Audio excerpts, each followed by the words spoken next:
Hey, this is Dan Buglio with GetTheSmokeOut.com.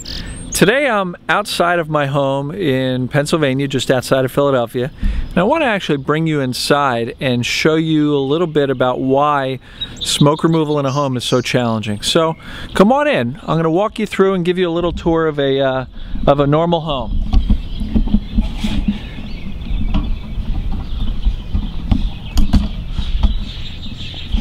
Got my cat there. Hey, look at her. Say hi, Misty. See the kitty cat? All right. So let's go ahead inside. And as you see, we got a two-story home, steps up, first level.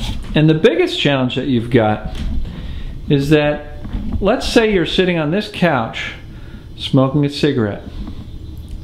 Or perhaps you're at the kitchen table and you're having a cigarette. Well, as you can tell, there's a big wide open area here. And the smoke can drift throughout the entire space. Now, what actually makes this a lot worse is the fact that over here on the floors, at least in my home, they're on the floors. You've got these supply vents, which is where the heat and the air conditioning gets blown into the room. So now you've got another one back there behind my son's rock band setup. But there's the supply vents. And over here on this wall, I have a return air vent.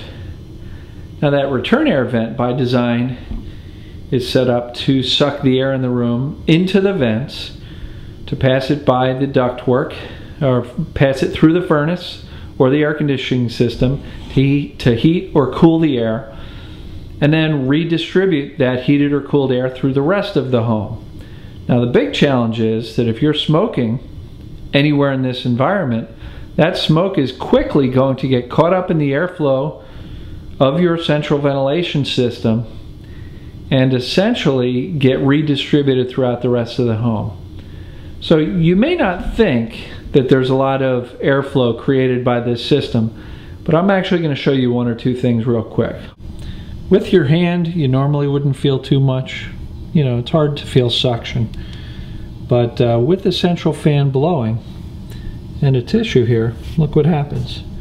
There's enough suction to hold that tissue in place. Now, that may not seem like a lot, but again, the goal of that central ventilation system is to recirculate the air in the entire home 5 to 6 times an hour. That's a lot of airflow. Same thing holds true for these vents over here. You may not think there's a lot of airflow, but look what's happening with this vent. I mean, this tissue can't even stay anywhere near it. That's an awful lot of breeze happening there just by this one little vent. Now imagine we've got 6, 8 vents down here on the first floor and that one main return air vent. Hey, Misty. So there's an awful lot of airflow to contend with. So now we're actually upstairs in the hallway. To the left is my son's room, straight ahead is the master bedroom. And I want to show you what that airflow and the ductwork actually does. What kind of problems it is. So let's say you smoke in a bedroom and you keep the door shut. You probably think, well, I should be fine, right? The door is shut, smoke shouldn't get out. But again, based on that airflow that's created by the central ventilation system, you've got a problem. There's a crack under the door. And let me show you what happens. Here's that same tissue. And as I lower it down, you see it actually blowing away from the crack on the door. Let's do this again. See it actually blow away? There's enough airflow there to push that tissue away from the crack. See if I can get a better angle at it.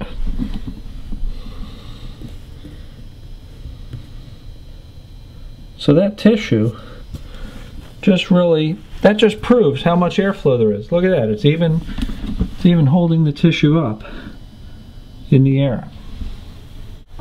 Okay, so now that you've seen how much the airflow within a home can cause problems when it comes to smoke and keeping it from infecting the rest of the home, there's a couple of quick tips. In this home, we've got supply vents up on the wall.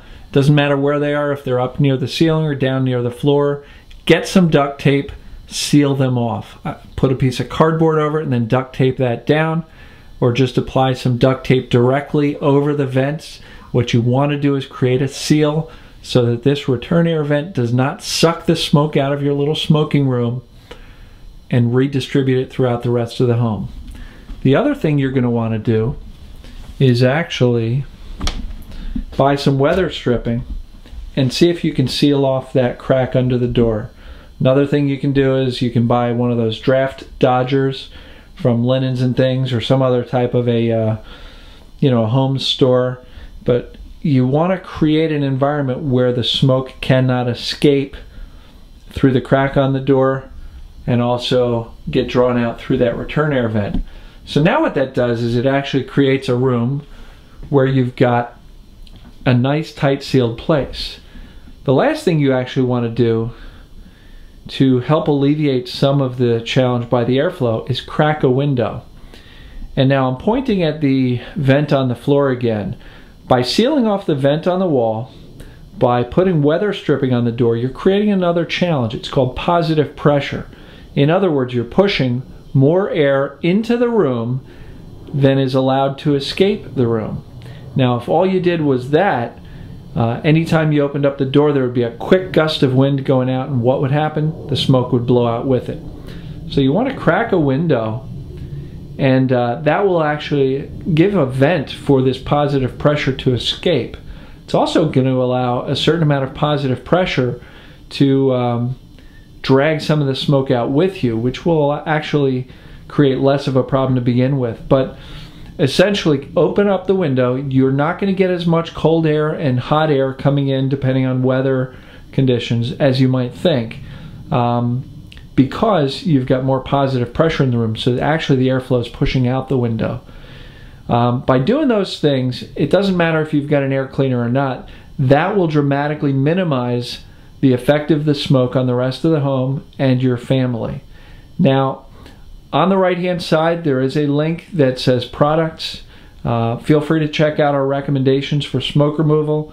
I do obviously recommend you put an in-room air cleaner in the room with you, in that smoking room. And what that's actually going to do is allow you to pull as much of the smoke out of the air as possible, as quickly as possible. The other thing I will tell you is that I do want your help. I do want your feedback. I want you to tell me whether or not these videos make sense to you, if they're helping you in any way, shape, or form. And I also want you to tell me what other kinds of questions you have and what other things you want me to cover for you. So on the left-hand side or the right-hand side of the page, check out the products and then fill out the form that says Ask a Question. It'll have your email, your name, and ask the question. If you don't have a question to ask and you just want to be notified of future episodes, fill out the form anyway with your name and your email address. But I'd really like to hear your top question about smoke removal. Maybe it could be about the Oreck or the Sharper Image and why didn't that work for you.